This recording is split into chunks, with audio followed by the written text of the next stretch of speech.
Hello mga Kais Business! Ngayong araw na to ay meron tayong bagong unit na dumating. Ito ang ating automated ice bendo at ito ay passive income. Habang tayo natutulog, pwede tayong kumita kapag ito ang ating ginamit para sa ating negosyo. Ito ay inuhulugan lamang ng bariya at lalabas na ang yelo. Napakalaki ng unit na to mga ka-ice business. I-compare natin sa ating Cube Ice Maker machine na 500 kg din ang kanyang capacity. Same sila ng capacity. Sa ating po mga ka-ice business at sa ating mga viewer na interesado po sa ating Cube Ice Maker machine na ice bendo, ito po ay passive income.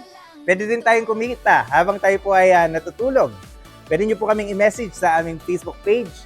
Pwede nyo po kaming tawagan sa aming mga cellphone number. At pwede rin po kayong mag-comment sa ating comment section.